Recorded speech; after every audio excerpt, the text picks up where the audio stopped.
Have you heard the story of Bonnie the cow? She bumped into a herd of white-tailed deer and said, "Hey guys, would you like to hang out?"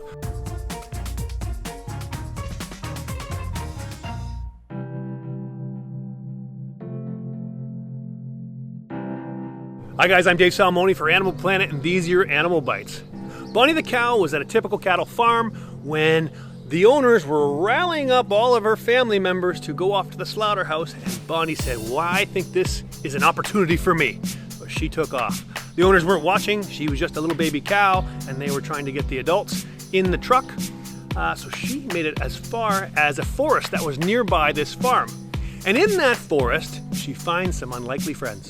The best thing that could have happened to Bonnie the calf was to herd up with these deer, because the deer already know how to find food in winter, and the deer already know how to avoid predators. So by hanging out in the herd and doing what the herd does, she stayed a little safe and found some food.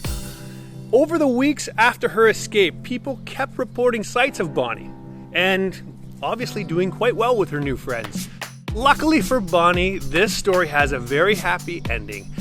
A bunch of concerned cattle lovers decided to catch up Bonnie and deliver her to a cow sanctuary in New York, where Bonnie now lives happy and healthy and will live out the rest of her days with other cow friends.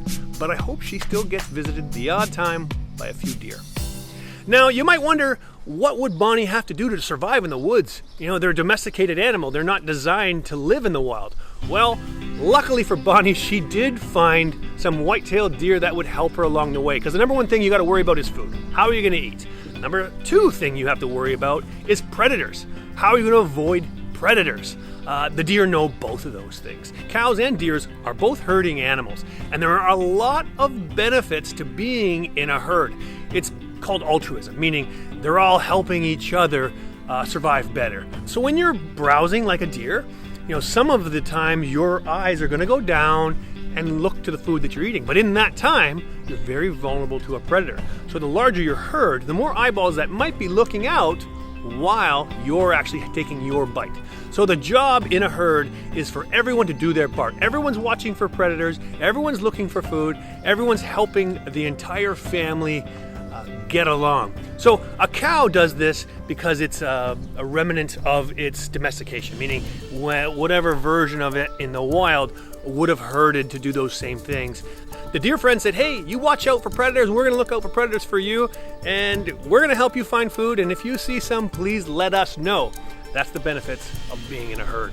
Now, there is a difference between them. A cow is a grazer, and a deer is a browser. A browser means you're going after woody material, shoots, leaves, that kind of stuff, whereas the grazers are typically more grass and that kind of thing. But they are both ruminants, which means they digest very similarly.